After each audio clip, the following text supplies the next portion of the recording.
Hi, today I'm going to be demonstrating how to shoot a hockey puck, and there's many ways you can shoot a hockey puck, but I'm going to be showing you two today, and that's a wrist shot and a slap shot. So hockey has been developing since almost 1788, and that was when field hockey on ice was started, called ice hurley, and that's slowly been developing into ice hockey. So the hockey shot has really had a chance to evolve. And so I'm going to be starting with a wrist shot, and a wrist shot is a powerful shot that you want to use if you want to get a shot off quick, but it still has some power, and when there's defenders close to you. So the first step to a wrist shot is the body positioning. You want your feet a little more than a shoulder width apart, maybe 1.5 times the shoulder width apart. And you also want your grip to be that where your elbow, your bottom hand, is touching the top hand, and maybe a little more than that.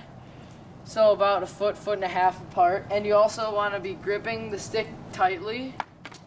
And yeah, that's the first step. And the second step to do the actual shot, to start doing it, is you want to pull the puck back at the same time as you're transferring your weight back onto your back foot. And instead of just moving the blade back like this, you want to move you have your hands out and move your hands and your whole stick back. And it also, one thing you also have to know is your puck positioning on your stick. So I like it to the mid, towards the back of it, so anywhere in this region, but some people like it as the toe, so they can pull it back and then shoot, which it all is preference kind of. And then the third step to this shot is pushing everything forward and exploding towards the net. So you want to push the puck forward as you're transferring your weight from your back foot to your front foot, and you're opening up your hips towards the net so that if you're wearing a belt, your belt buckle would be facing the net. And you want to have your arms partly extended. And then, so that's the end of the third step. And the fourth step is when you're finishing out the shot itself. So you want to snap your top hand back in, and this lifts your blade up so you can get the lift on your shot. And as your blade's lifting up, you want to give yourself a little flick on the puck so that can give it the right spin and get it up in the air. And you want to follow through, so you want to point your stick to where you want to shoot on the net. And then the last step to it, as you're following through, you want to kick your foot back. And there's two types of wrist shots. When you're facing sideways, you're going to want to kick your foot back this way. And when you're facing forward, you're going to want to lift your other foot up as you're shooting. And that can also be used as a fake shot too. So I'm going to run it through with you. Just a wrist shot for facing sideways. You're going to pull it back, shift your weight back, pull forward, shift forward, extend your arms, snap in and follow through.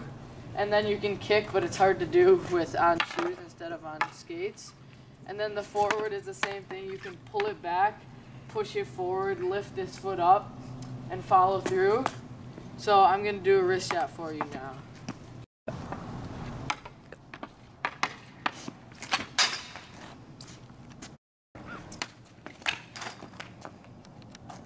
So the next shot is a slap shot. A slap shot is a very powerful shot you want to use when you have a lot of room. And the slap shot was started by Doug Moens. He was one of the main developers of it in the 1950s. And a slap shot is mostly 100% power. There's obviously some accuracy too, but it's a shot when you have a lot of space and you want a really powerful shot, usually used by defenders. And the goal of a slap shot, you want to flex your stick before you hit it so you can get the most power possible. And there's been a slap shot that has been 108.8 miles per hour by Zdeno Chara of the Boston Bruins. And you want your stick to flex a lot before you hit the puck. And the flex of your stick is how much it bends. And so if I had a 60 flex stick, I think that's what this is, that means it takes 60 pounds to make it flex 1 inch. And so they say have yours flex about half of your body weight. And okay, so step one of the slap shot is your body positioning again. You want to have your feet about the same distance apart. You want to have your hand a little farther down on the stick so you can get more power. And you want to be leading with your bottom hand. and same type of grip besides that. So step 2, the pulling back, you're not going to be pulling the puck back.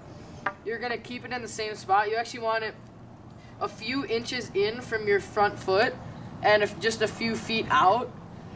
And you're going to be pulling your stick back up to about your head level, and then that's about it. And you're going to be shifting your weight back also. And step 3, you're going to be exploding everything forward. So you're going to be bringing it down and hitting the ice about 3 to 5 inches before the puck, and this allows your stick to flex, and then as it's hitting the puck, it'll spring through and give your shot a lot more power. So you're going to bring it back, bring it forward. You're also going to be opening your hips just like the wrist shot, and you're going to be hitting the puck, like hitting the ice a few inches before and sending the puck flying towards the net. And step 4 is about the same. You're just still going to be following through. With a slap shot, you don't need to flick your wrist as much as a wrist shot, so you're just going to let it roll up your stick and follow through, and you want to point to where you're shooting on the net. So I'm going to do a slap shot for you right now.